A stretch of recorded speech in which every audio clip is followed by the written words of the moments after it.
On this episode of the Oklahoma Breakdown with Ikard and Lehman, presented by First Fidelity Bank, bring you the latest OU football updates, including what Joe Jon Finley will bring to the coaching staff and how important the addition of Wanya Morris is to the roster. In the National College Football Roundup, we bring you the latest college football news, including the dumpster fire going on at Tennessee. We give you our winners and losers of the week and wet the beak with the AFC and NFC championship games. To finish up, we discuss Topgolf Live coming to Gaylord Family-Oklahoma Memorial Stadium and Keepin It Local. Please download and subscribe to the podcast, rate it 5 stars, and write us a good review. Follow the show on Twitter, Instagram, Facebook, and YouTube. Just search Oklahoma Breakdown on any of those, and you'll find us. All right. Our man Michael Hosty will kick this thing off. It's time for the Oklahoma Breakdown. It's a beautiful Thursday, January 21st, and you're listening to the Oklahoma Breakdown with Ikard and Lehman, presented by First Fidelity Bank.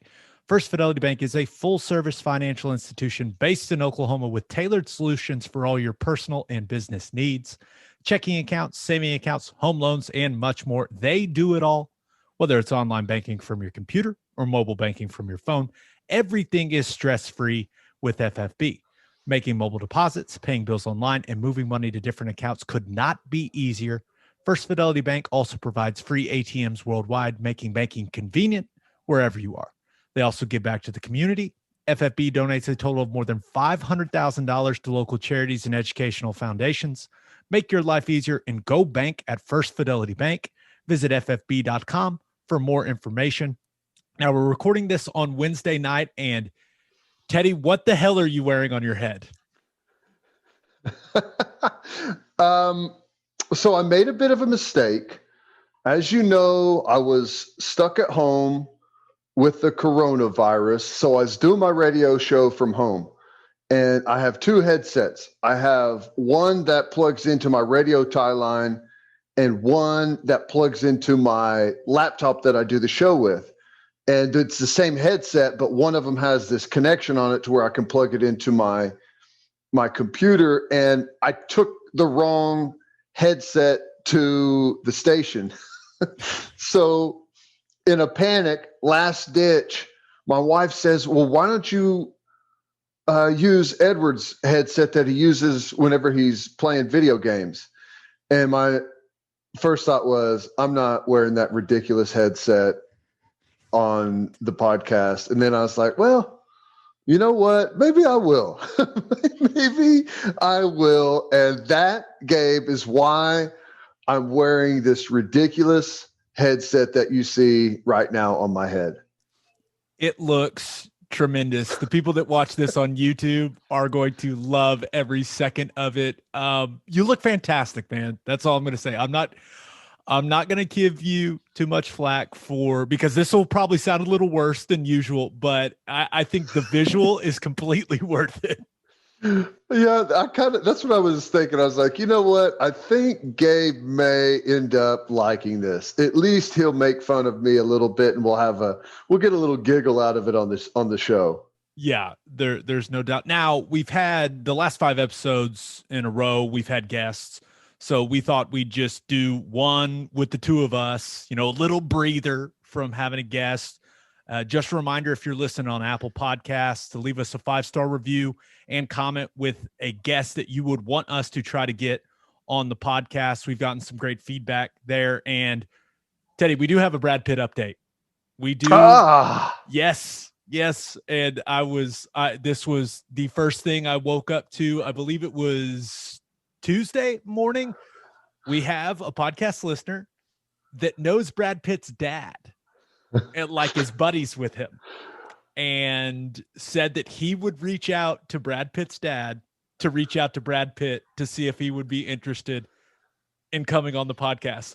So I'm getting, now once again, I'm not exactly optimistic that we are going to get Brad Pitt on, but is it weird that I'm getting a little nervous that this possibility, and it once again, probably not going to happen, but I'm already getting nervous of the possibility of having Brad Pitt on here because he's Brad Pitt, man.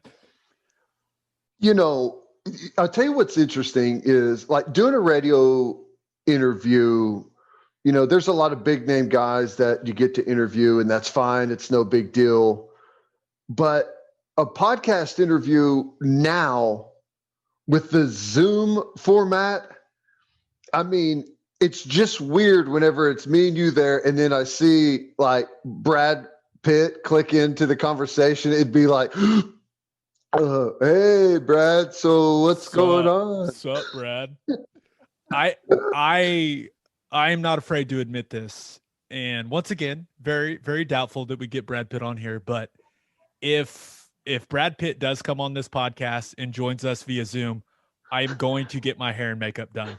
I've never had my makeup done in my entire life. And, we do TV, but we're not big makeup guys. I will go to some professional and get my hair and makeup done if I'm going to be on a video with Brad Pitt. I can guarantee you that. I have a feeling like if we did this, my wife may like walk through the background and like in lingerie, be like, "Oh, sorry, I didn't know you were doing the podcast." Oh, is that Brad? Hey, Brad. Is that Brad Pitt? Wow. I didn't even know. Oh, gosh, we're getting too carried away with this hypothetical. Let's get to the football stuff. We'll start with the OU stuff, and that's brought to you by Riverwind Casino. Riverwind is Oklahoma City's premier casino experience. There are temperature screenings at all entrances, and masks are required for all patrons and employees because your safety is Riverwind's #1 priority. There are so many reasons why Riverwind is consistently voted OKC's #1 casino, but it all starts with their amazing variety of gaming thrills and excitement.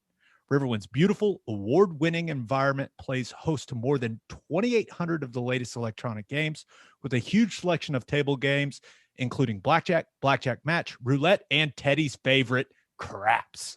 Yeah. No matter what your game, Riverwind has it in spades and hearts. For January's kitchen cash-in, all wildcard members that earn 500 points on GCG machines will win an Emerald Lagasse knife set. Bam! Look at Riverwind kick it up a notch. If you need help finding your way, just visit riverwind.com.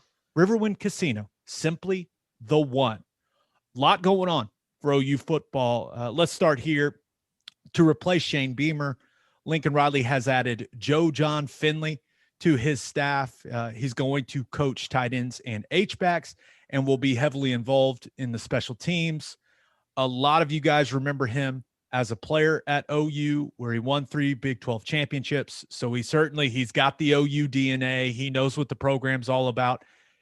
Teddy, it's always good seeing a former player come back to coach. I love it when this happens. Yeah, and there's a little bit of controversy when this happens. I think a lot of people feel like it's a lazy hire sometimes whenever you just go with the ex player. But I honestly believe that Joe Jon Finley would have been a fantastic candidate for this job and came highly recommended for this job, even if he wasn't a former OU football player. And, I hear a lot of, why are they just going with the OU guys? They're not looking around and actually seeing what'll help the team the most.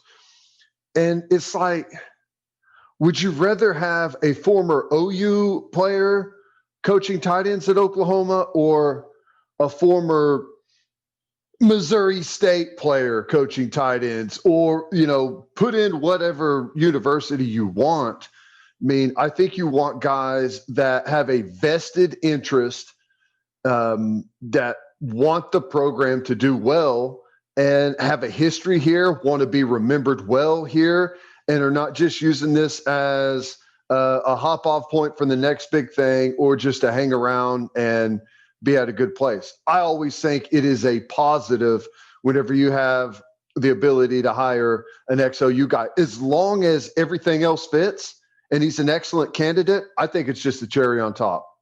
I'm with you. And he was a good candidate, right? You look at most recently, he was the pass game coordinator and tight ends coach there at Ole Miss under Lane Kiffin. That offense had some success last season. He was at Texas A&M. He was at Missouri. That's where he's been the last 5 years in the SEC.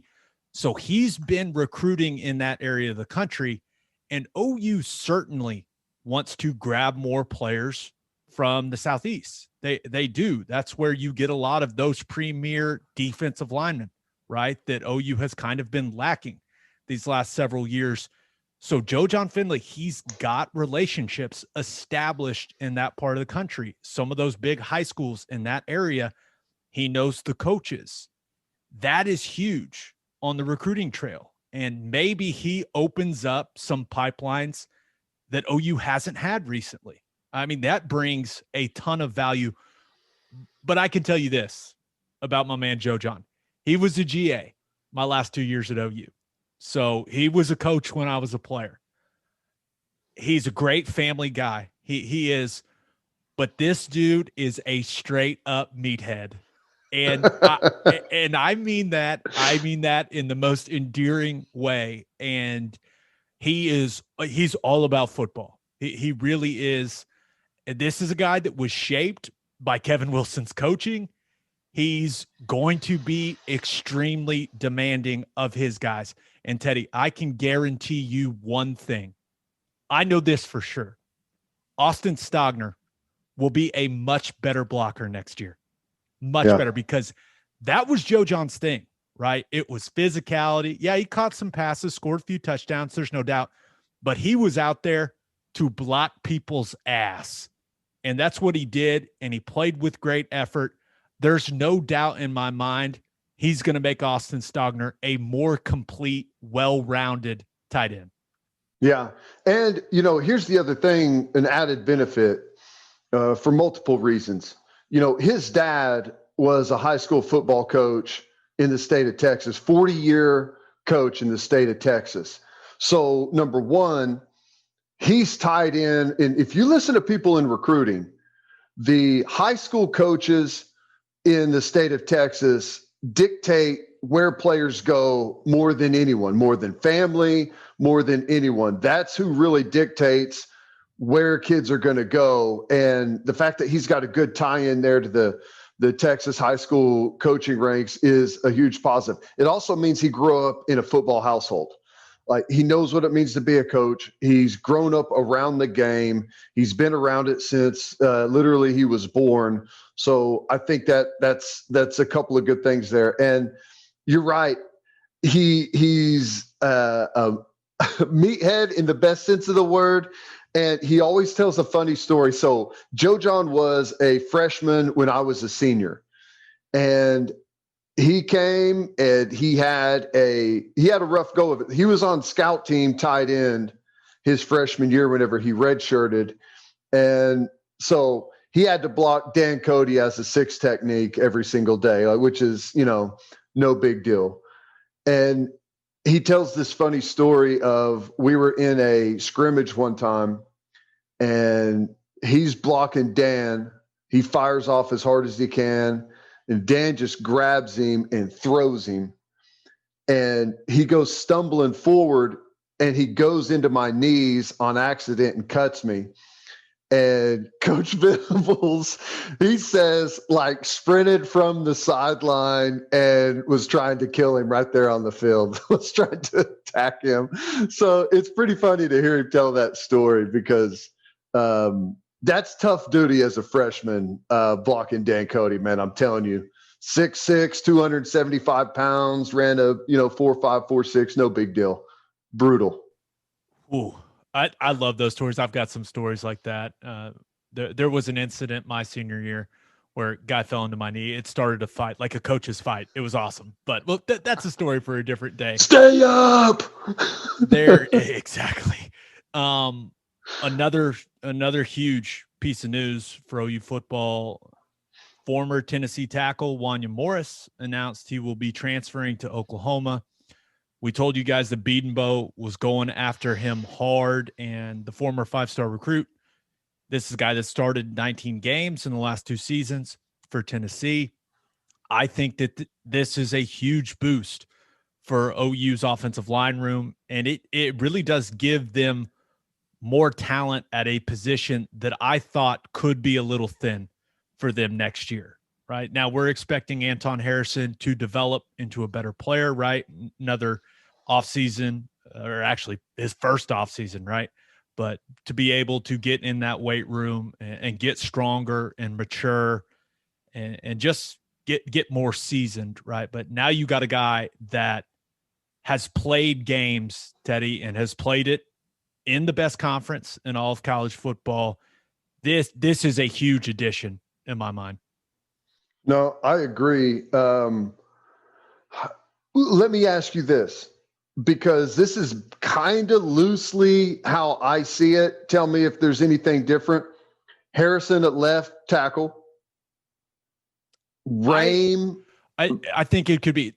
It'll be interesting to see if Morris or Harrison's the guy left. It really doesn't matter. Like Lincoln Riley does a really good job of demanding both tackles be able to do everything in that offense. So I think you try to find where Harrison maybe is more comfortable at. Mm-hmm. You know Morris can play left tackle, though. Right. I mean, he's going to want to play left tackle. Okay. Well, all right. Well, then Anton Harrison at right, Wanya Morris at left, Rame at left guard, Tyrese Robinson at right guard, Murray at center.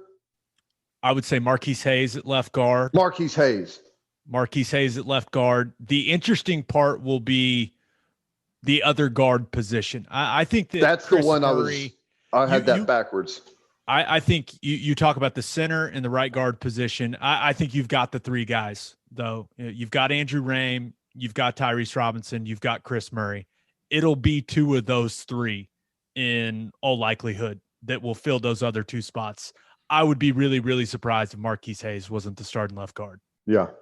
Yeah, I had that backwards. And the good thing is Rame, if he doesn't win that guard spot, he can be like the utility guy and probably play every position on the offensive line, right? Yeah. No, extremely talented. I know they want to try him at center in the spring, see if he can get a little more comfortable there. I know Beatonbow really likes Chris Murray, the physicality, the attitude that he plays the center position with. So they're going to be in a really good place when it comes to the offensive line. Now, I have watched a lot of Wanya Morris over the last couple of days, and I've reached out to some people that have covered him closely, talked to some people even at Tennessee, and the guy he's got all the talent in the world.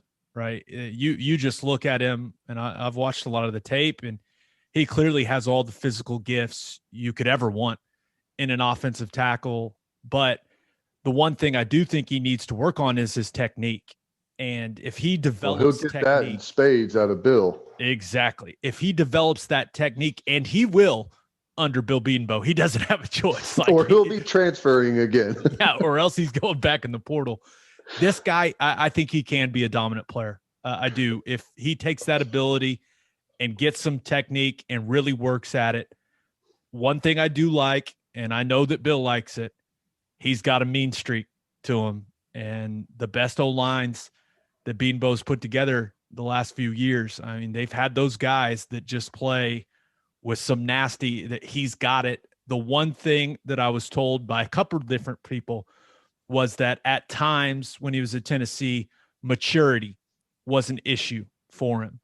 But I imagine with how this has all gone down, that he's had some conversations with Lincoln Riley, and that the OU staff, that they will take care of that situation. They will get his maturity where it needs to be.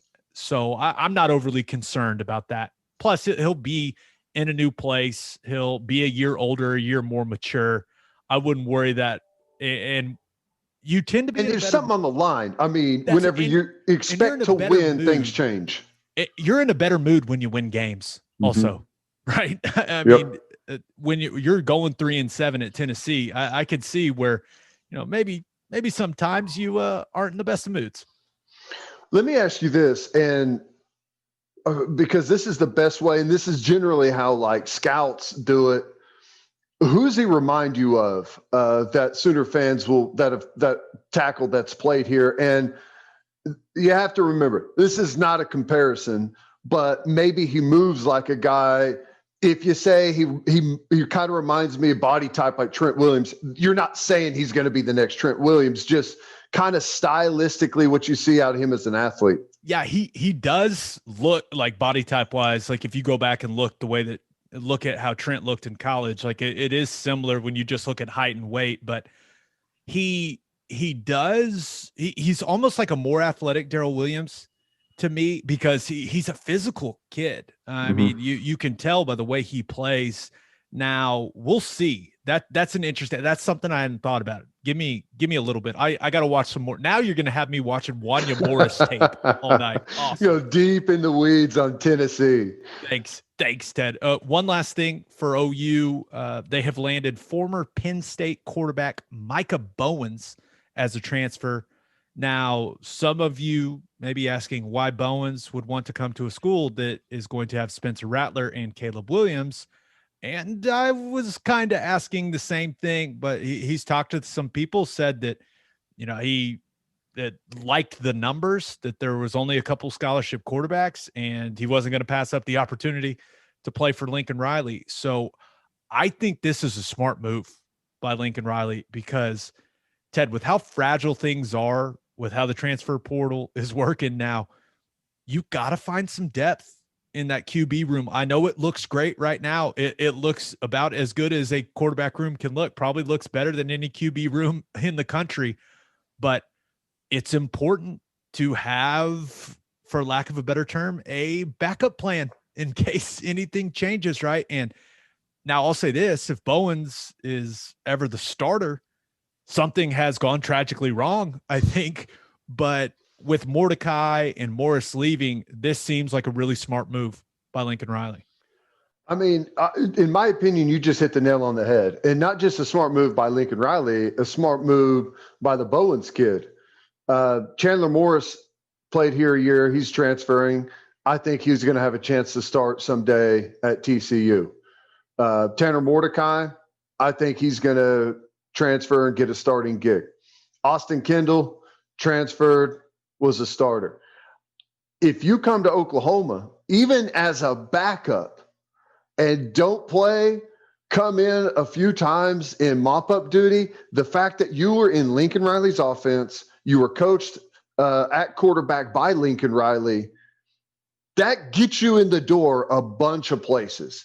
So I think it's a smart move. Even if you never play your way onto the field, it's a way to possibly get a starting shot at a mid-level type of school. And the other thing is, a lot of times when you've got two guys that are 5-star players that are going to be battling it out, where everyone thinks that these two guys hung the moon, and here you are as a 3-star transfer, and you hang with those guys, and you look like you belong in the room, well, all of a sudden it's like, well, maybe Bowens isn't a 3-star kid. Maybe this was a 4 or 5-star talent that, never got evaluated properly. So when you put yourself in a room with really good players, it elevates your level of play pretty quickly.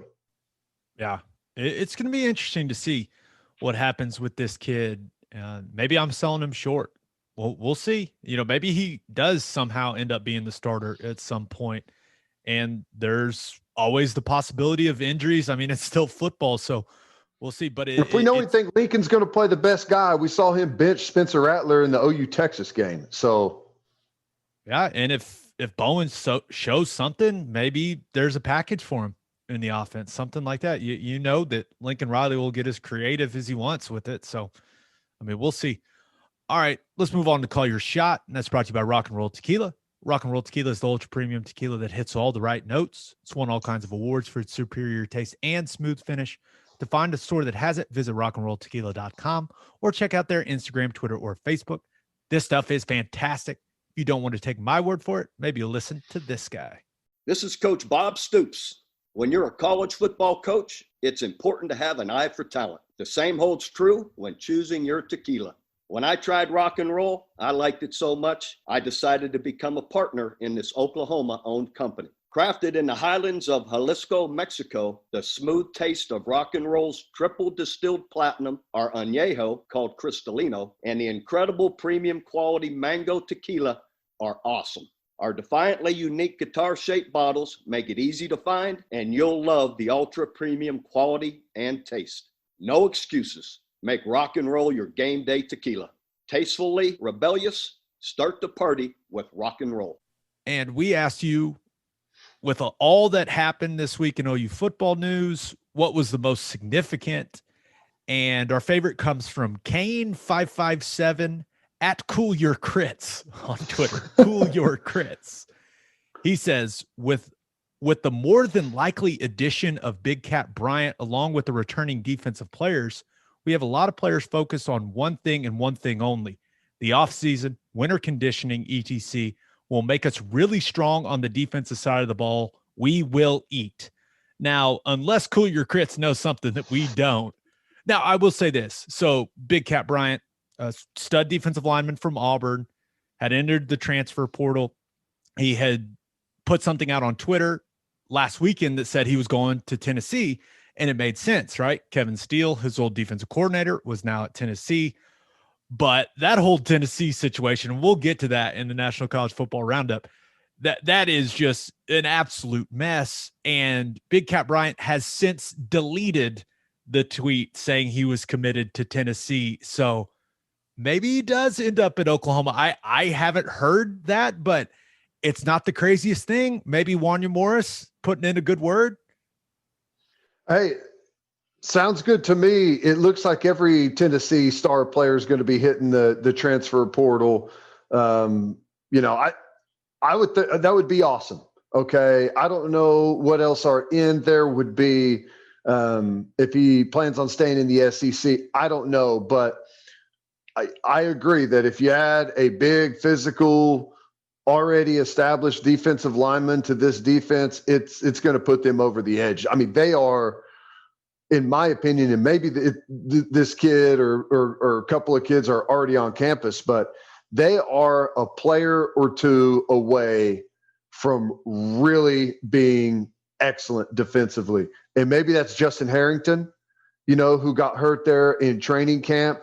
Maybe that's a guy that's going to transfer in, but they are a player or two away from being elite defensively, in my opinion. I've said this for forever. I will say it till my dying day. Great defenses all start with having a badass defensive line.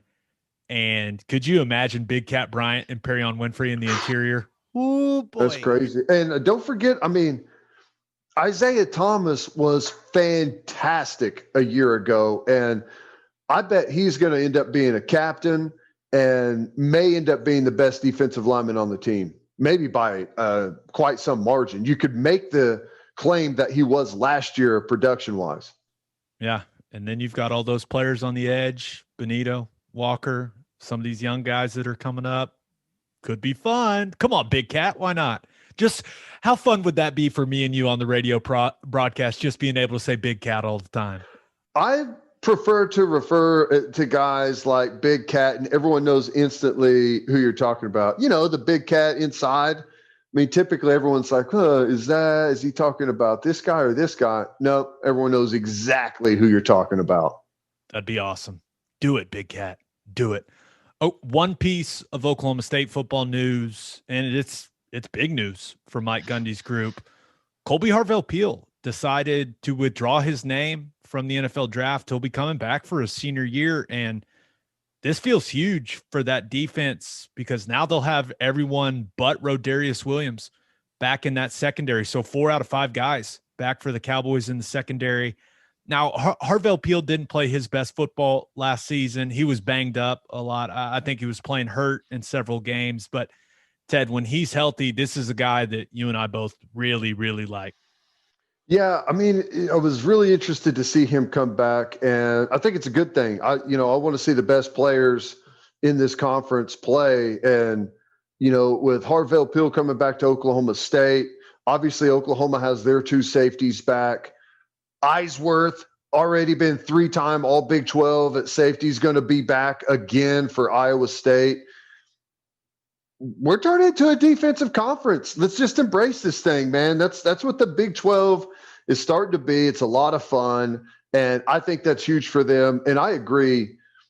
I don't know if it was injury. I don't know, distraction. I don't know what went on, but I don't think Harvell Pill took a step forward. I don't think he necessarily got worse, but I don't think he took a step forward and became that next level type of player like I thought and hoped that he was going to become. It was a very ho-hum year for him, and maybe he recognizes that, and that's why he's staying and is going to kind of rededicate himself to trying to make those next leaps and bounds. Yeah, hard to take a step forward when you're hurt all year. True. It's a little difficult. All right, let's move on to the National College Football Roundup. That's brought to you by Insurica. Do you own a business? If you do, you need Insurica in your life. Insurica is one of the country's largest insurance brokers with 30 offices throughout Oklahoma, Texas, and the Southwest. Insurica is able to customize programs by accessing the latest information from many insurance carriers. They compare and contrast coverage offerings and pricing in order to design a cost-effective, comprehensive program to meet your business's specific needs. Insurica's clients become best-in-class businesses by working with Insurica's team of advisors to manage risk. Purchasing insurance is only one way to protect your business. Best-in-class businesses win by avoiding a loss in the first place. If your business partners with Insurica, you'll save huge amounts of money and take back control of your total cost of risk. I'm an Insurica client, and you should be too. If your business wants to be best in class, connect with Insurica at insurica.com. That's INSURICA.com. There's only one place to start in the world of college football, and that is in Knoxville, Tennessee. And we knew something like this was coming when they hired people to investigate their own program, and then they got the NCAA involved themselves. It felt like they were looking for something that would allow them to fire Jeremy Pruitt without having to pay him his buyout. And would you look at that? That is exactly what has happened just 5 months after giving Jeremy Pruitt an extension.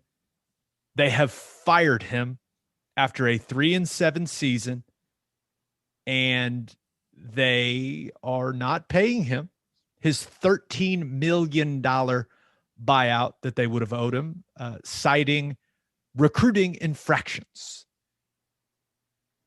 Dan Patrick went out there, and Dan Patrick, pretty well-connected guy, went out there, said a source told him that Tennessee was giving recruits cash in McDonald's bags. Philip Fulmer, the athletic director, also retired. What an absolute disaster in Knoxville. I mean, this is a dumpster fire. That is the perfect term for this situation, Ted. I don't even know where to start. Let's start with the allegation on the Dan Patrick show. Dan Patrick, as you said, well-connected guy. He had a source that was feeding him some news during the whole Big Ten fiasco. And most of the things that he was saying on his show, as far as I know at least, turned out to be true or mostly true. So he does have credibility here. But I think the same source that told him they're giving recruits cash in McDonald's bags also said to look out for Jason Witten as a possible head coach candidate, which I can't imagine that is true. I mean, I can't even. What do you mean? Everyone knows that Jason Witten only does a great job at something that he's never done before. Like that's what we learned from Monday Night Football, right? Yeah, sure. That's what happens when you hire him sight unseen. And as far as I know, I mean, he was on a roster this year with the Raiders. Like, I don't know. So whenever I see those two statements paired together, it makes me really, really question the source. Okay, so that's the first thing. Now, the other thing is, and Tennessee did come out and say that wasn't true, but something happened. Something bad happened, enough to fire Pruitt, start getting people out of there. They're axing people left and right. So players are transferring left and right. So that's what makes me think that it may not have been a McDonald's bag, right? It may have been a Burger King bag. I don't know. I don't know. Maybe Wendy's. You pick your poison. I'm probably choosing Whataburger if I got to pick one of those places. But the players know, right? Like Something's those guys up. know, like some of their best players, like guys that have a future in the NFL, are getting out of there. Yeah. The players know something went down. They know that they were doing something that they are about to get their asses busted for, right? Well, That's how I see it with all those guys flooding the portal. Well, there's no doubt in my mind that something has happened. I'm not saying that I don't think anything's happened. Something has definitely happened. You can't fire someone with cause if there's nothing there when there's $13 million on the line. Because, buddy, let me tell you something. Settle in for a long lawsuit because you saw they're not his just going to let 13. Right? I didn't see it. His lawyer was like, we were just having conversations with the administration, and they had told us that the investigation wasn't even over, and by the end of the day, they had sent him termination papers. Wow. With cause. He was like, wait, what? Once again, it's a disaster. That's the thing. It's like when there's that much money on the line, Jeremy Pruitt's not going to say, oh, well, shucks. You know what? No big deal. On to the next one. I mean, something's going on there. I don't know what it is, but if it's what it sounds like, not only is Tennessee going to have self-imposed stuff that's going to come down, NCAA is involved, scholarship reduction, probation, the way you can recruit, postseason ban. Like a week ago, I would have told you that I think Tennessee's a pretty good job. I mean, the last 3 years, they've been in the top 15 in recruiting classes. So there's some good talent on campus. I mean, I would tell you that's a pretty good job, but not knowing what the future holds moving forward, it may be a terrible job. And they may just have to hire from within and hang on to your butts for 3 years until they can get past this whole thing. It's crazy. Yeah. And now you look at them having to find a new AD. That new athletic director is going to have to, go search for a coach. And another thing, who wants that job? Well, and supposedly the Haslams and Peyton Manning are going to be heavily involved in the coaching search. What a group. Well. And then the cherry on top, Kevin Steele, who they hired when they said they weren't hiring coaches. Remember that? There was a hiring freeze, and then all of a sudden Kevin Steele was there. He is now their active head coach. I don't even know what that means.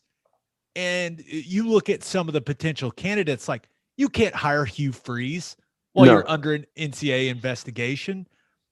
Jamie Chadwell, I think he's been great at Coastal Carolina. He's a Tennessee guy. Like maybe he would want to take this job over in this condition. I don't know. There's no way Billy Napier is leaving the thing he's got going at Louisiana for this. He's like, oh, absolutely not. I'm not taking that job when I can just wait a year and get something good. And I don't know, the name Bill O'Brien has been floated out there, but I don't think he wants any part of that. Like he's about to go through the Nick Saban rehabilitation center. So I have no idea who would want this job. I don't either. I heard early on, before all this crap really started pouring out, that maybe Jeff Fisher is someone that would be interested in that job. And I actually think that name makes sense for to try and stabilize a horrible situation. He ain't going to win you a national championship. I don't think anyone is under any illusion that Jeff Fisher is going to come in there and win a championship at Tennessee, but he could stabilize things for you. I don't know. Like as far as like the hot up and coming coaches, there's no way. There's no way. Jamie Chadwell goes and wins 10 games again next year at Coastal Carolina. He can pick his job. He's going to be able to pick his job. So there's no way you bite on the first thing that comes out that may be mired in a disaster scholarship-wise. And here's the other thing. Georgia's way better than they used to be. Florida's way better than they used to be. And your crossover game, you have to play Alabama every single year. So, I mean, that's hard even if it's in good condition. If it's in bad condition, that's dang near insurmountable. So, I think I settle in for the Kevin Steele next 2 or 3 years. You think he's going to be the guy? That'd be hilarious. Failed coup at Auburn, end up as the head coach at Tennessee. Yeah. How about that? And that's one thing. Like Gus Malzahn would be a perfect guy for this job. Now, I'm sure they would get rid of Kevin Steele, and I assume there's not, much money guaranteed. They were able to bring him on because some of his contract was offset by what Auburn still owes him. So if they wanted to bring Gus Malzahn on as the head coach, I don't know if he would take it under these conditions, but the first person he's getting rid of is Kevin Steele. I know that. Absolutely not. There's no way Malzahn would coach with him.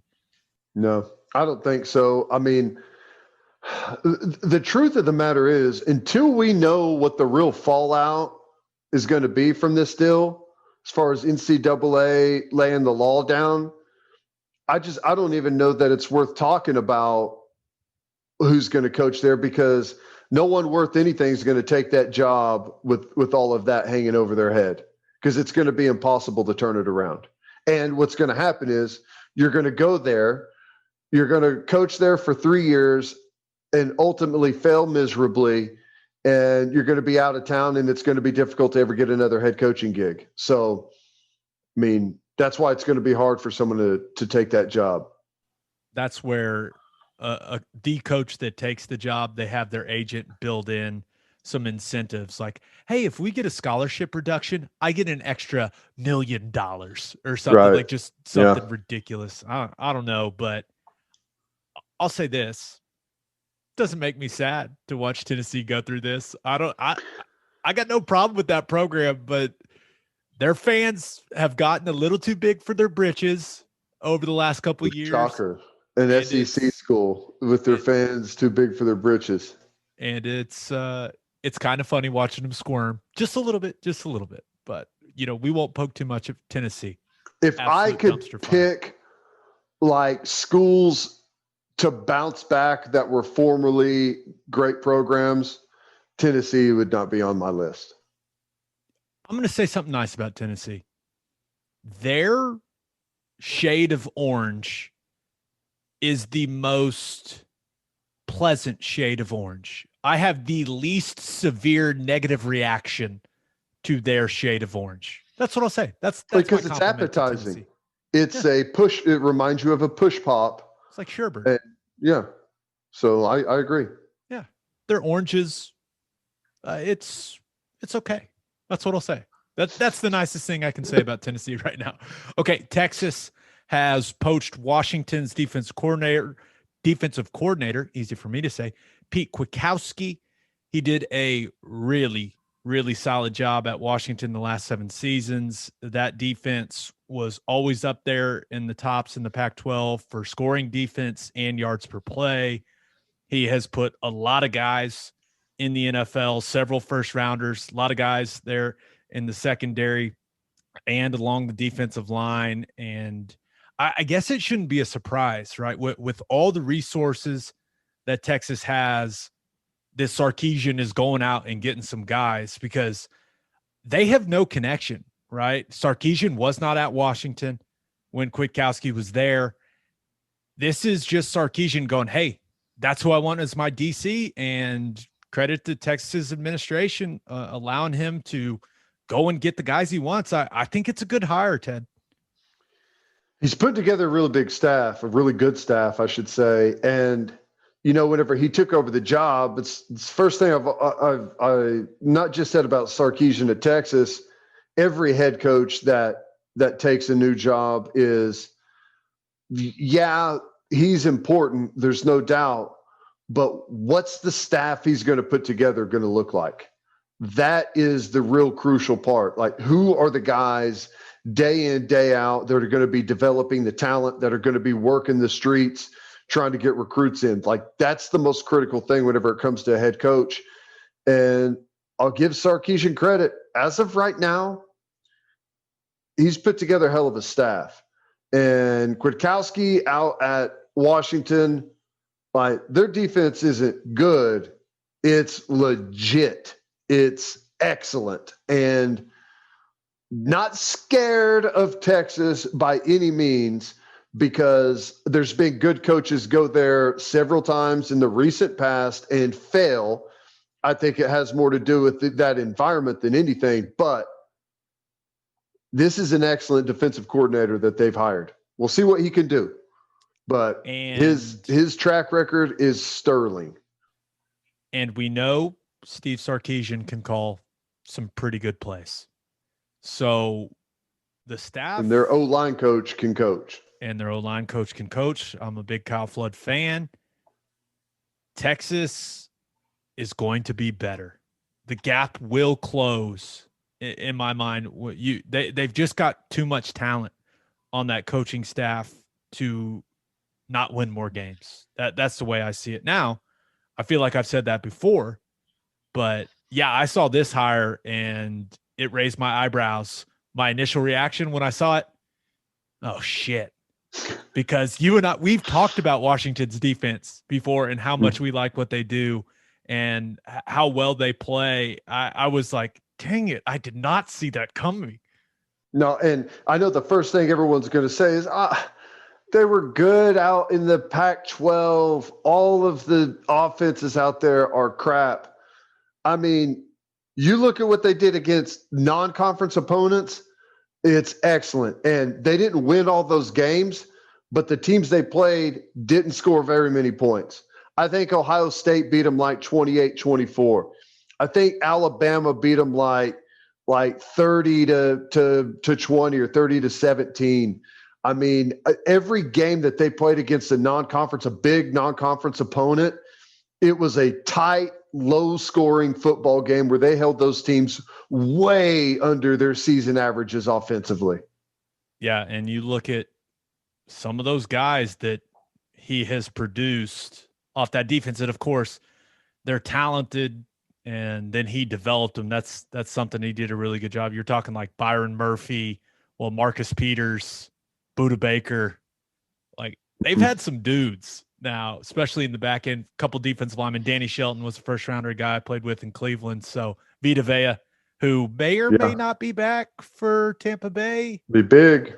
He's coming off IR. We'll see if he's able to get ready to go for the NFC Championship game. But all we're saying, the guy can coach. He's produced players.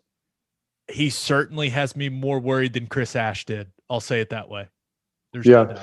Well, I mean, and he's been out on the West Coast, and, you know, whenever you get a coach that gets a good rapport in the Polynesian community and can recruit that community.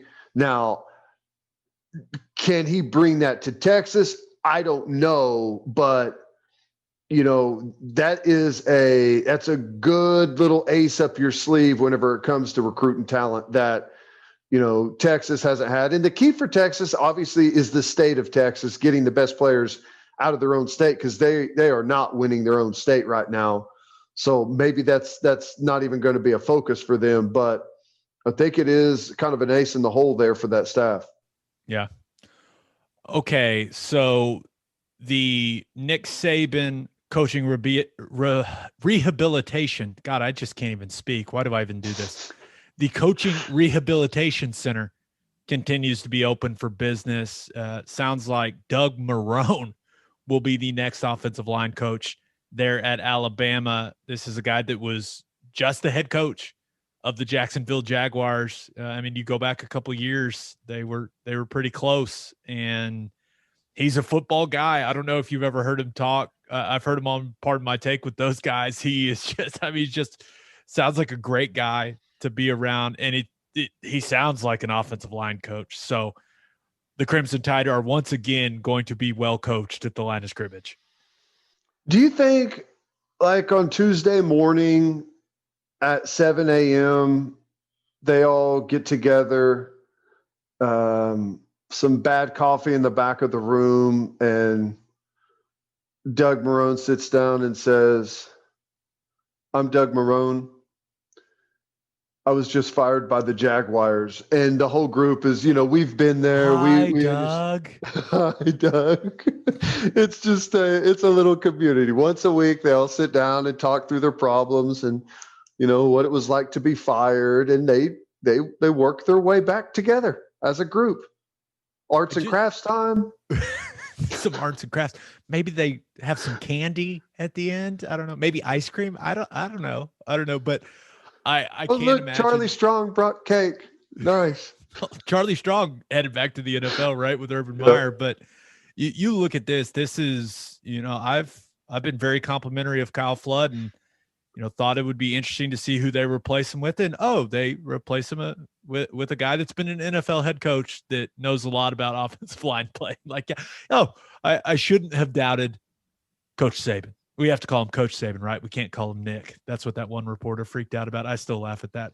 But is it a power trip that Nick Saban wants to bring in former really powerful people in the sport and yell at them and, verbally abuse them in front of other people? Are you saying is it a power trip?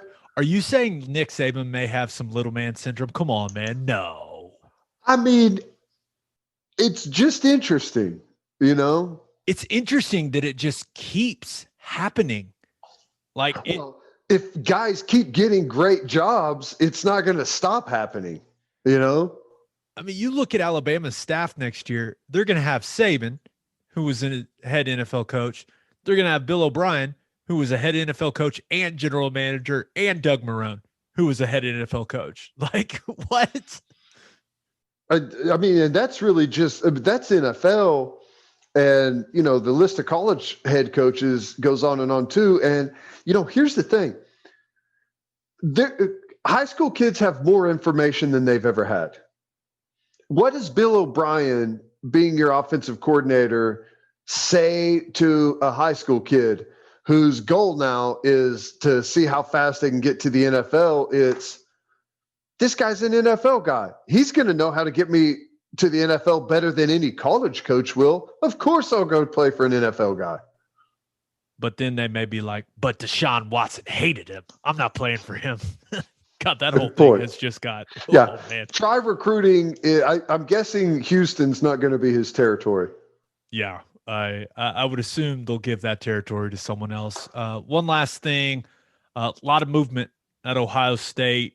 Justin Fields, Tommy Togiai, Wyatt Davis, all declaring for the draft. No surprises there. Those guys are all going to be early picks. What was a surprise was that their star wide receiver, Chris Olave, announced he will be returning for his senior year. Also, Tyreek Smith, defensive end, coming back. But, man, Olave coming back, I don't know if that signals confidence in whoever is going to be the next quarterback there. I mean, Olave would know better than us, but damn, that's huge. I didn't see that coming. I mean, a lot of people predicted that he's going to be potentially a first-round wide receiver, right? Yeah, that's why I saw it and I was like, wait, what the hell?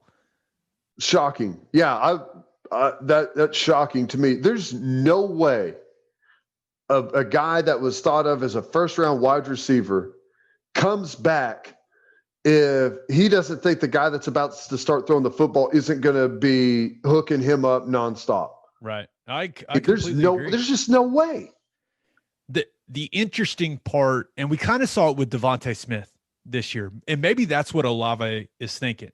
Hey, I can play myself into a top 10 pick when right now he's probably in the back half, probably in the last 10 picks or so of the first round. Maybe he's thinking, hey, I can make $20 million. And that's true. It's worth it. If you can go from a late first, early second to a top 10 pick, it's worth it. Definitely worth it. Yeah, there's no doubt. We'll see. All right, let's move on to our winners and losers of the week. And Teddy's winners and losers are brought to you by Advanced Weight Loss Clinic of Sand Springs. They'll help you execute a realistic and achievable weight loss plan designed for you and only you. They've got all kinds of treatments for men and women. Their licensed and trained experts combine diet and exercise with hormone therapies to maximize your results. If you're struggling with low libido or low energy, Advanced Weight Loss Clinic of Sand Springs can help with that too. They also offer Botox and fillers. To get on the path to losing weight, call 918-241-LOSE or visit their Facebook page. If you mention the podcast, you will get a free fat burner injection. Okay, Ted, who do you have as your winner of the week? The winner for me is the Detroit Lions. Dan Campbell just signed as head coach, 6-year deal.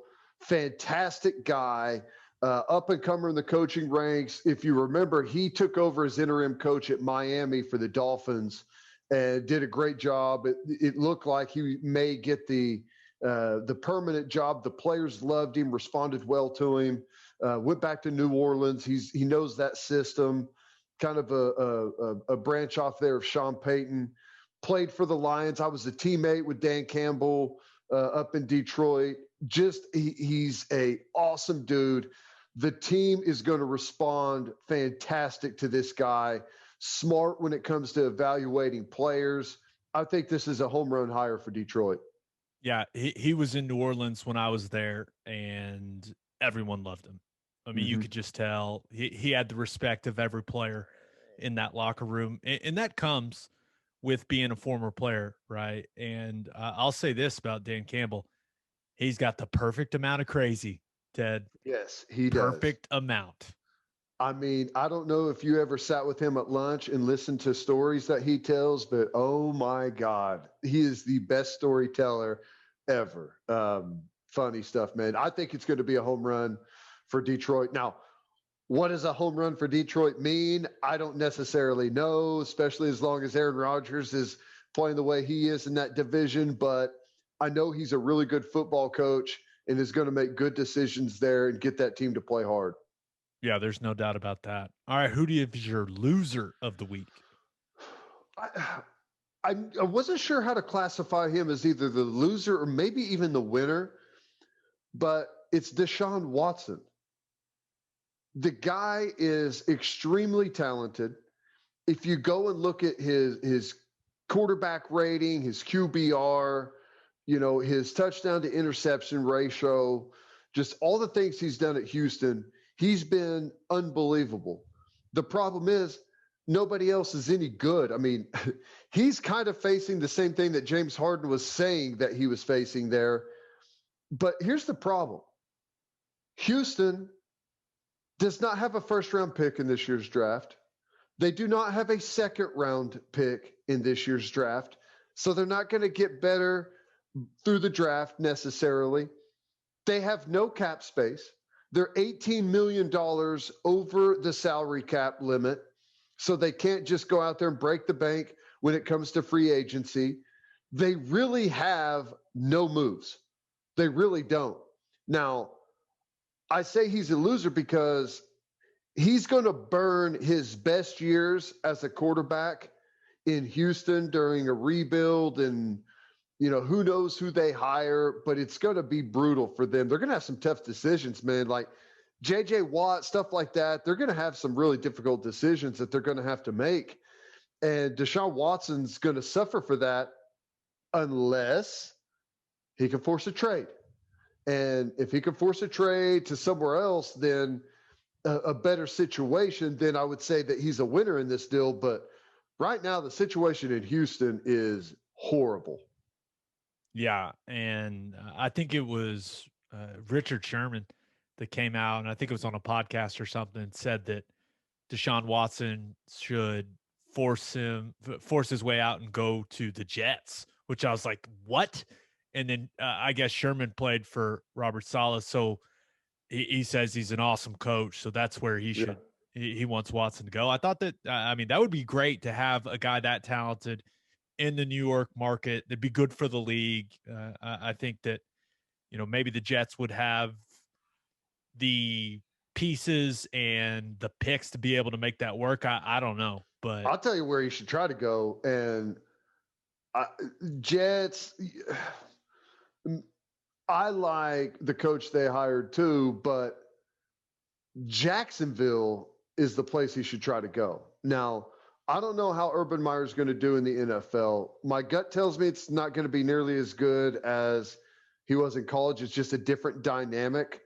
But Jacksonville has tons of picks. They've got like $75 million in cap space. I mean, that's a place that the future looks really bright, and they can make some moves right away. Plus, with all of those draft picks, I mean, that's a place that Houston may want to dance with. That's a partner that may want to dance with if you can just trade picks instead of getting rid of assets that have played good football for you. So I don't know. I know that Houston is I'd hate to see a guy as talented as Deshaun Watson, waste the next 3 or 4 years, the best years of his career, in a no-win situation. You're saying so many great and valid things, and all I can do is stare at that stupid headset that you're wearing. Like you're talking about cap room and picks and all this stuff, and I just that thing looks so stupid on you. I love it. It sounds awful too. I can't wait. People are gonna be so pleased. All right, my winners and losers are brought to you by Sound Advice. A lot of us are watching our favorite football teams from home this year, which is why you need to get ready for game day with a home theater system from our friends at Sound Advice. Sound Advice can customize your home entertainment system indoors or outdoors. Sound Advice did the Wi-Fi network and all the audio visual at my new house, and it is awesome. By the way, they can also show up to your house when you are switching internet providers, and they just flip it over just like that. Just like that.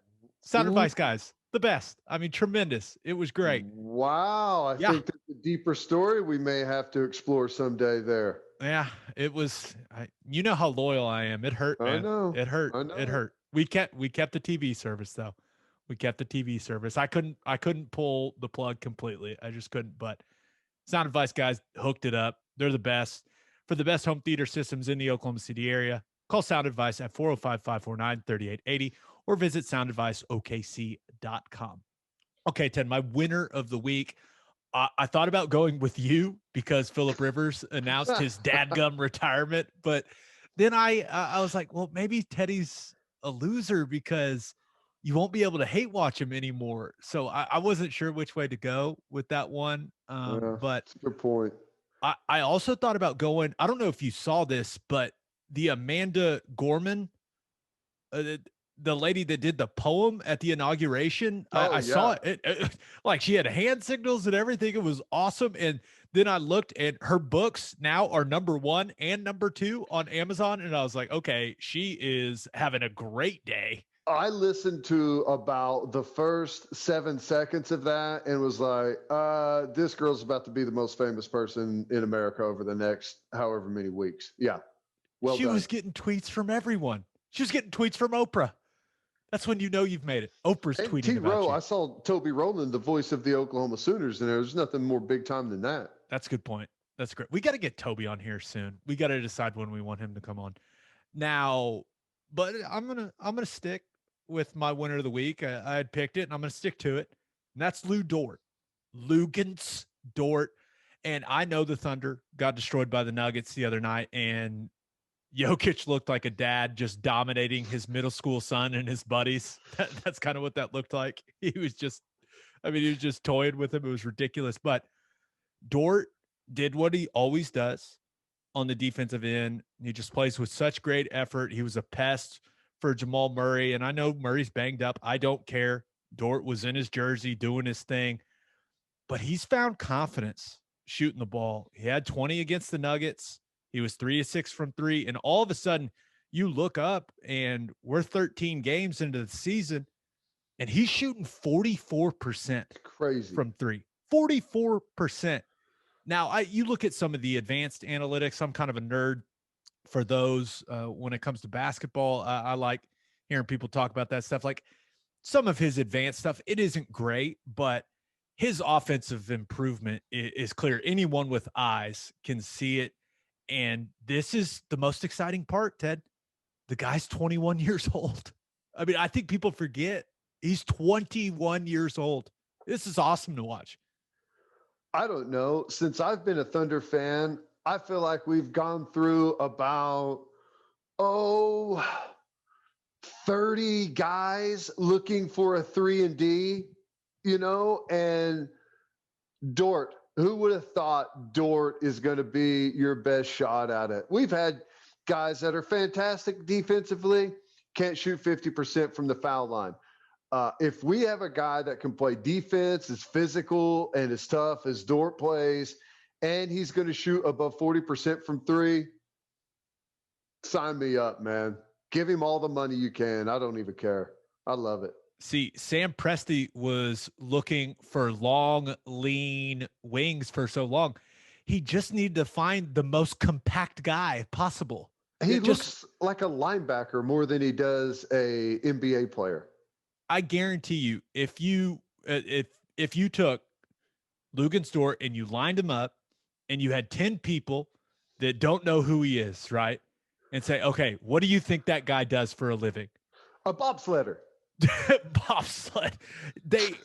I guarantee you, none of them would say professional basketball player. They all would say he's a football player, like all of them. And that's why I root for him so hard. You know how much of a soft spot I have for the basketball guys that I think would be good in shoulder pads. You know, I love that. I know, like, length is, you can't replicate length in basketball. That's why everyone is, so gigantic. But I know nothing annoys those guys more than a guy that is compact and strong as hell. You know what I'm saying? I mean, whenever I'm 6'10", I could deal with length, okay? That's not really going to bother me that much. But when a guy is compact and really strong and doesn't give ground and has those powerful hands, I bet that's annoying as hell for those guys. Yeah, there's no doubt. I'm down to Dort. The Dortress. That's what they're saying. Don't get locked in the Dortress. All right, for my loser of the week, I thought about going with the new GM of the Mets that already got fired, but the Jared Porter guy, I didn't really want to talk about him. I mean, what a scumbag. What was it, 62 unanswered texts that included pictures of his appendage? Like, what a psycho scumbag. And this is just kind of the PSA to guys out there. Women are not the same as us. They don't care. They don't want to see that crap. Okay. They just don't. It's never going to work the way you imagine it. Okay. So just don't do it. Just don't. No, women's mind, they've been changed so many times when someone sends that little shriveled monster. What is a guy thinking? I mean, now, first of all, I don't want to joke because this is, clearly sexual harassment and illegal, and the guy lost his dream job, and he should because he's a scumbag. But yeah, Ted, I'm with you. Guys, don't do that. Don't do that. It's a bad idea. It's a bad idea. And just a reminder, those pictures last forever. They're stored somewhere forever. Yeah, that's true. Now, here's the one thing I will say, though. In no way is this a defense of Jared Porter, but I mean, good. I was about to be like, do not defend him. Don't do that.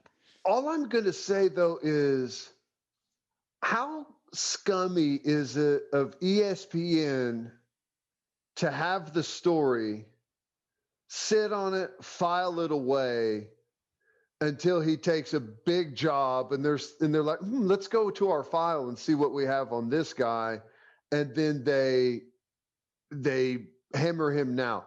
Why not release the story whenever it happened? It seems weird to me. I don't know. It's like, I don't really have an answer for you. That is an interesting question. I don't know, but hey, how many times do we have to see this story before we're talking too much about Jared Porter? This is what I wanted to avoid. Damn it. That's why he wasn't my loser of the week. Okay, I also thought about going with Joe Exotic. Poor guy didn't get his pardon. You hate to see a guy not get his pardon. Oh wait, he's a felon. That's why he didn't get pardoned. Loser. I mean, that's like worse punishment than anything. To like, you're getting out, baby. We got the limo waiting for you. We got the hairdresser here, and the call never comes. Hopefully they do like just a 1 hour special, like Tiger King reunion of him not getting pardoned. That would be awesome. I would absolutely watch that. But my loser of the week is me and you, because The Oklahoma Sports Hall of Fame class of 2021 was announced, and neither of us are on it. And I talked about starting my campaign for you for the College Football Hall of Fame, which I will continue to get support for that movement. But we got to get you in the Oklahoma Sports Hall of Fame. How are you not in there yet? Because there's way more people that deserve it. Like this year's class is fantastic. No complaints. I love this class. Maybe we'll start to run out of people around the year 2055 or so. And then around then we can maybe start to build how many years do you think you have to do the OU radio broadcasts for like for you to get in? Because first of all, you should just get in as a player, but I feel like the two things are going to be combined now, and they're going to wait for you to do it for like 20 years or something, like a milestone like that. Congratulations, 20 years. Guess what? No, I may have to quit then. Dang it. I didn't think about that. You hate, there's one thing that you really hate, and is any attention on you. It's very bizarre for someone that used to be a professional athlete. If I do get the call, like on a Zoom call, should I wear this headset? Absolutely. They won't be able to hear you. But this class, headlined by Mike Gundy, which I mean, clearly what he's done for Oklahoma State football, he deserves it. And not only as a coach, but as a player, and being Midwest City. They were Midwest City guys. Mm-hmm. Also, we've got Stacey Dales, legend awesome. of Oklahoma women's basketball. Her jersey is in the rafters there at the LNC. So it's going to be really cool to see Stacey going in. Dan Hayes, who was the head coach there at Oklahoma Christian, getting in. Bob Kalsu, who a lot of people know was one of two, I believe, professional football players killed in Vietnam. Mm-hmm. I think he was one of two. But one cool thing about Bob Kalsu, he wore 61 in Buffalo for the Bills, and I wore 61 nice Buffalo for the Bills. That's cool. It was always a cool little connection, I thought. We've got Roy Clymer, who was an official, and then Gene Stevenson, who was a baseball coach at Wichita State. I'm going to pretend I know who Gene Stevenson is. That's me doing it right there. He coached at Wichita State. Great coach. One of the Hall best. of Fame coach, in fact. Teddy, Hall of Fame coach. One of the best to do it. All right, Ted, let's move on to Wet the Beak. And that's brought to you by Tim Hughes Custom Homes. Are you looking to build your dream home? If so, Tim Hughes is the man you were looking for. Tim Hughes Custom Homes is a one-stop shop for all your home building needs. He can find you a lot. He can find you an architect. He'll find you financing. And of course, he can build your dream home exactly the way you want it. Sounds too good to be true, right? Well, Tim found my wife and me a lot. He found us an architect and built our new house. Tim and his team were so easy to work with. He is still helping us when we have questions about things around the house. He's also built several office buildings. So if your business is looking to build a custom office, Tim Hughes is your man. You can see Tim's custom builds throughout Gaillardia, Nichols Hills, Oak Tree, Stone Mill, and Rose Creek. It is a great time to build the house of your dreams. For more information to see Tim's spectacular work, visit his Instagram page at Tim Hughes Custom Homes or visit timhughescustomhomes.com. Let's start with the NFC Championship game. Green Bay is a 3-point favorite at home against the Tampa Bay Bucks, and the two teams met earlier in the year. Tampa put the smackdown on Green Bay, but I really don't think at this point that game matters a whole lot. A lot of people are talking about this being Aaron Rodgers versus Tom Brady. That's what everyone, wants to talk about. But Ted, the matchup I'm most interested in is this Green Bay offense against that Tampa Bay defense. It's not just Aaron Rodgers, right?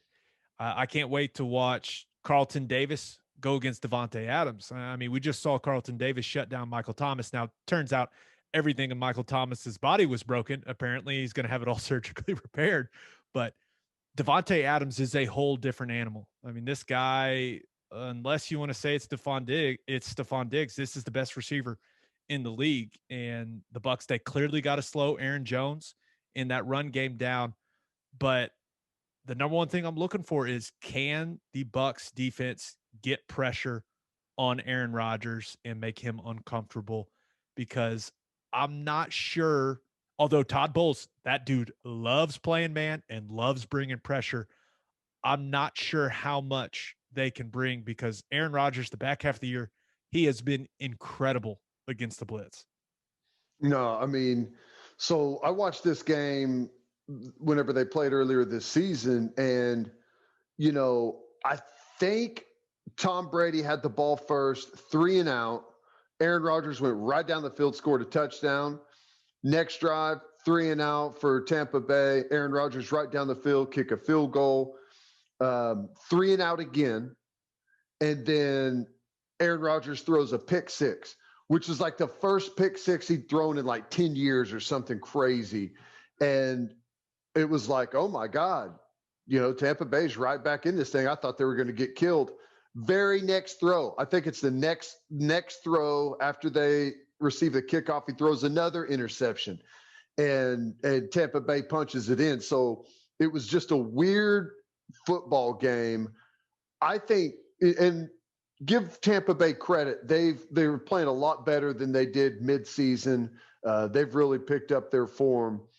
But I just think Green Bay has too many weapons. I mean, Adams is fantastic, but Lazard, Tunyon, the running game, whether it's Jones or Jamal Williams, I mean, they're just so multiple. Aaron Rodgers can even beat you with his legs, which if you love to play man and love to blitz, that can be a disaster with guys running down the field and nobody underneath, and a quarterback is able to break outside and do some stuff with his legs.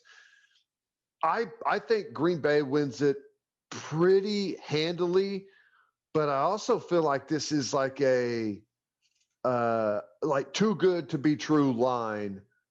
Green Bay just a 3-point favorite, because I personally feel like they're a touchdown or 10 points better than Tampa Bay, especially at home.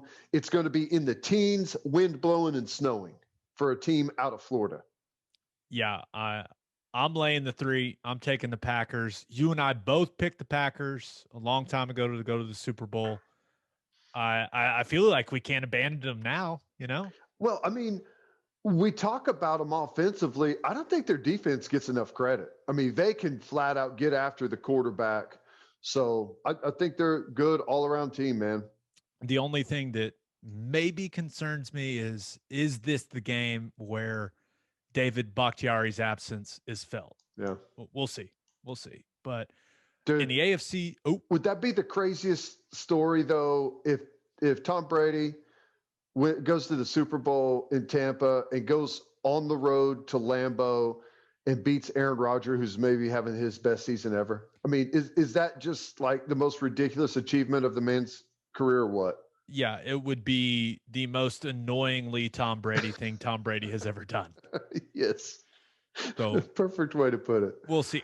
That's going to be a great football game. That's going to be awesome. Now, in the AFC Championship game, Kansas City is a 3-point favorite at home against the Buffalo Bills. And I assume that people have done more research on the NFL concussion protocol this week than ever before. If anyone is wondering, it is a 5-step process that unfortunately I can walk any of y'all through if you really want me to. I'd be happy, but we're all expecting Patrick Mahomes to play, right? He's been going through light practice. He's going to get cleared. There's no doubt about it, but it is going to be really interesting to see if the Bills stick to throwing it a ton, even with the Chiefs being so-so against the run defensively. I don't know if Dable will call the game similarly to what he did against the Ravens. I can't imagine that he will, but Ted, is this one as simple as, okay, who plays better, Mahomes or Josh Allen? Because this game feels like it's going to have a lot of offense in it.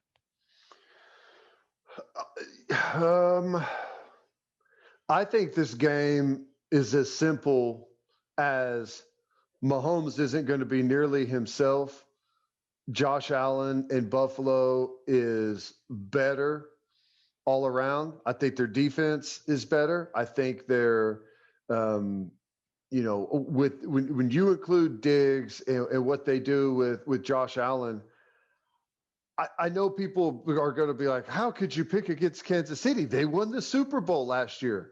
So automatically they win it again this year, right? But I'm telling you, Mahomes, I haven't been worried about his concussion thing. I'm worried about that toe. And his best asset is his arm and the ability to make the throws that he does. But the reason he can do a lot of those things is because of his mobility and his athleticism. And I'm just telling you, he ain't going to have it. I've had turf toe before. As soon as I saw what he did, I knew he was in for a long road. That's going to be brutal. And if he is stuck back there in the pocket and can't move and run like he could, because he wasn't nearly as effective as he typically was in the game before the concussion thing happened. He was hampered bad by that left toe.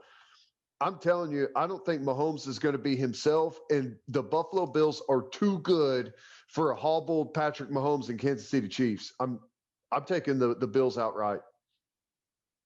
I'll take the points, but I think the Bills are a better football team. I really do. Maybe Kansas City's better with Chad Henne in there. I mean, come on. Okay, let's not be ridiculous.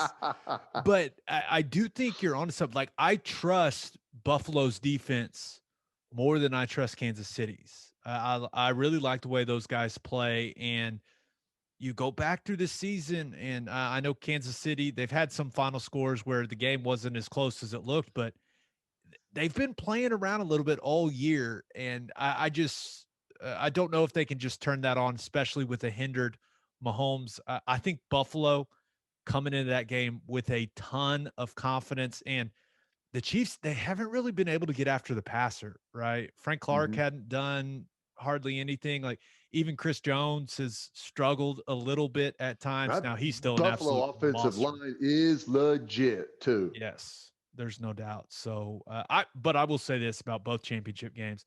I think they're both going to be great. I think they're going to be competitive, come down to the last couple possessions in the fourth quarters. Yeah. What else could you ask for? 4 best teams. Yeah, I'm with you. All right, let's finish up with Keeping It Local, where we highlight what's going on in the great state of Oklahoma. And that's brought to you by Bishop McGinnis Catholic High School. Bishop McGinnis Catholic High School has a long tradition of educational excellence. They know that children need to be in school and are doing everything possible to make that happen. Bishop McGinnis students were welcomed back last August and saw very few interruptions in 2020. With a 12-to-1 student-to-teacher ratio, no student is overlooked. Bishop McGinnis's college prep curriculum offers 22 AP courses. If you want to provide the best possible educational and spiritual development for your children, contact Bishop McGinnis Catholic High School or visit bmchs.org. Financial aid is available. Okay, cool story that I saw today. Topgolf Live. The Topgolf Live Stadium Series is coming to Norman, baby. They are coming to Gaylord Family-Oklahoma Memorial Stadium. And Ted, I looked at it. This looks really, really cool. Now, this is how it works, or how I understood it. You'll get to hit golf balls onto the field. There'll be glowing targets on the field, and Topgolf will be using Top Tracer technology to track all the balls, and they'll be automatically scoring the shots. Like, this sounds fantastic. No, it does. I saw it come across Twitter today from the Oklahoma Twitter feed, and screenshotted it instantly, sent it directly to my wife. We're going to this. I think it's going to be awesome.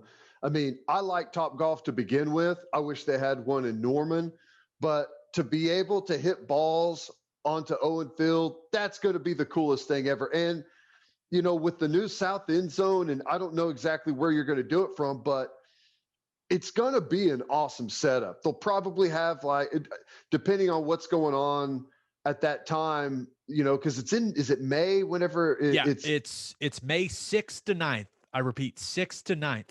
Nice. So, I mean, I don't know what's going to be going on that time as far as sports, maybe a Thunder game. They'll have something going on the big screen. So I think it's going to be awesome. I'm getting tickets. Now, they'll be taking all the proper protocols to keep everyone safe. There's a list of those if you want to go check it out. As we mentioned, May 6th to 9th. Tickets go on sale January 28th at topgolflive.com. That's topgolflive.com. Now, I was looking at kind of the details of it, and I guess the targets will be between 60 and 140 yards away. So, Teddy, you better get your wedge game ready. You better get the wedge game ready to roll. I'm locked in. I'm focused. By May, I'll be out of my winter hibernation and I'll be out on the golf course quite a bit by then. May is usually tip-top shape for me whenever it comes to golf game. Later in the year, I start to fall apart, but that's prime condition for me. You're going to be settled into those new clubs by then too. Yeah. Shout out to our boys at Ping, a couple of OU guys. Appreciate you boys. You guys are the man. But I just thought of this. What do you think the groundskeeping crew is thinking about this? They're like, really? We keep this field in immaculate shape all year. And by the way, the field looked incredible this season. And now people are just going to hit like hundreds of golf balls onto it. It's going to have hail damage down there on the field. I wonder if they're going to roll out some special mat or something to put the targets on. I bet you they will. I don't know. Yeah. Because Topgolf, like at Topgolf, it's got like fake turf that's rolled out there. Yeah. So, I mean, you would think that they've got some type of system that they come in and do out there as they do their stadium tour, but it can't be nearly as bad as whenever they had the Rolling Stones there in like 98 or 99 on the field. Or my freshman year when U2 came and U2 paid to replace the entire field. Wow. Because of the That's stage. awesome. It was pretty cool. All right, Ted. Episode 79 in the books. We'll have a new podcast that'll drop Monday morning. Jim Nagy, the executive director of the Senior Bowl, will join us. And by us, I mean me, because Teddy was doing his other job while we recorded it. But it's 26 minutes of Jim Nagy talking about the Senior Bowl, like the game, the week, the challenges this year, but also we go through each OU and OSU guy individually. So pretty great interview coming at you on Monday. Just a reminder, you can hear Teddy from 2 to 6 on Sports Talk 1400.